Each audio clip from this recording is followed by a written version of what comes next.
Hi students, welcome to KC Botany. 12th Zoology last minute revision questions தான் பார்க்க போகிறோம். So நிறைய students வந்து பதட்டமாக இருக்காங்க. நம்ம படித்த கொஷின்ஸ் எல்லாமே வருமா, ப்ளஸ் வந்து இவர் சொன்ன கொஷின்ஸ் எல்லாமே வருமா அப்படின்னு சொல்லிட்டு. ஸோ கண்டிப்பாக நீங்கள் படித்த கொஷின்ஸ் தான் வரும். அதனால் பதட்டப்படாமல் எக்ஸாம்ஸ்க்கு வந்து என்ன பண்ணுங்கள், ரிவிஷன் பண்ணுங்கள்.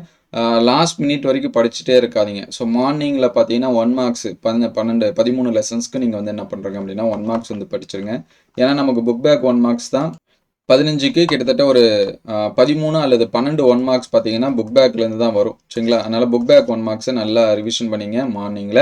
ஸோ லாஸ்ட்டில் நைட் ரிவிஷன் கொடுக்கக்கூடிய கொஷின் ஒவ்வொரு சாப்டர்ஸாக என்னென்ன இருக்குன்னு சிம்பிளாக சொல்லிடுறேன்.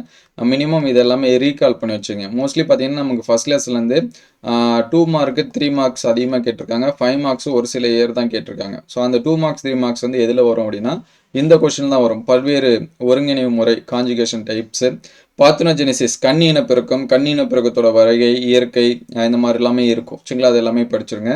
அதுக்கடுத்து பிளவுறுதல் பல்வேறு வகை இருக்குது. சரிங்களா? ஃபிஷன்ஸ் அப்படின்னு இருக்கும், அது வந்து படிச்சிருங்க. ஏன்னா லாஸ்ட் டைம் அது வந்து கேட்டிருந்தாங்க.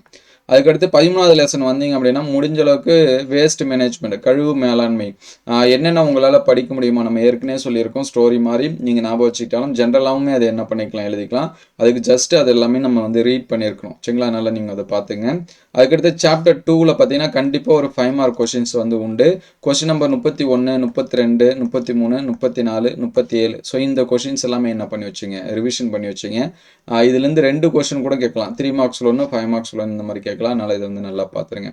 அதுக்கடுத்து தேர்ட் லெசனில் வந்து பார்த்தீங்க அப்படின்னா நமக்கு வந்து பேரியர் மெத்தட், சரிங்களா, பல்வேறு தடுப்பு முறைகள், அந்த கருத்தடை முறைகள் இந்த மாதிரி இருக்கும். ஸோ அதுதான் நமக்கு வந்து அதிகமாக கேட்குறாங்க 2 மார்க்ஸ்லேருந்து 3 மார்க்ஸில். அதனால் அதை பார்த்துங்க. அதுக்கடுத்து ஏஆர்டி மெத்தட், சரிங்களா, அந்த கொஷின் வந்து படிச்சிருங்க.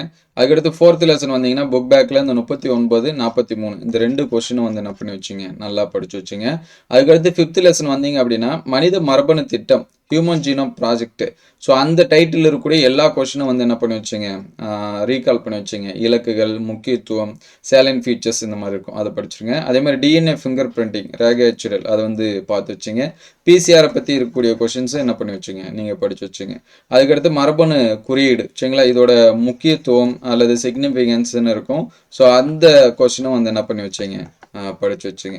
ஸோ அதுக்கடுத்து 7th லெசன் வந்தீங்க அப்படின்னா ஃபஸ்ட்டு நீங்கள் அந்த பிளாஸ்மோடியத்தோட லைஃப் சைக்கிள், வாழ்க்கை சுழற்சின்னு இருக்கும், லைஃப் சைக்கிள் வந்து நீங்கள் படிச்சிருங்க, பிளாஸ்மோடியம் அப்படின்னு சொல்லிட்டு. அதுக்கடுத்து போதையை பற்றி பார்த்தீங்கன்னா ஜென்ரலான கொஷின்ஸ் வந்து நமக்கு வந்து கேட்கறதுக்கு வாய்ப்பு இருக்குது.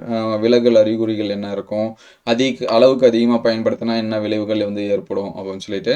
அதுக்கடுத்து பார்த்தீங்கன்னா சாப்டர் 8ல் பார்த்தீங்கன்னா ஹெச்ஐவியோட ஸ்ட்ரக்சர் வந்து நல்லா படிச்சிங்க. அதுக்கடுத்து ரொம்ப ரொம்ப முக்கியம் இம்யூனோகுளோபின், அதிகமாக இந்த இம்யூனோகுளோபினோட ஸ்ட்ரக்சர் வந்து கேட்டிருக்காங்க. அதுக்கடுத்து தடுப்பு மருந்து அப்படின்னா என்ன, அதோட டைப்ஸ், இது வந்து படிச்சிருங்க. அதுக்கடுத்து 10வது லெசன் வந்தீங்கன்னா பிசிஆரை பற்றி என்னென்ன கொஷின்ஸ் இருக்கோ அது எல்லாமே படிச்சிருங்க. அதுக்கடுத்து குளோனிங், சரிங்களா, குளோனிங்கோட நன்மை, அதுக்கடுத்து தீமை, ஸோ இந்த மாதிரி இருக்கும். நகலாகத்தோட சாதகங்க பாதங்கள், அட்வான்டேஜஸ், டிஸ்அட்வான்டேஜஸ் அல்லது மெரிட்ஸ், டிமெரிட்ஸ் இந்த மாதிரி இருக்கும். ரோசி பற்றி படிச்சிருங்க. இன்சுலின், ஹிமுலின் இந்த மாதிரிலாம் இருக்கும். சரிங்களா? ஏடிஏ அந்த குறைபாடு இது எல்லாமே இருக்கும். ஸோ இது எல்லாமே பார்த்துருங்க.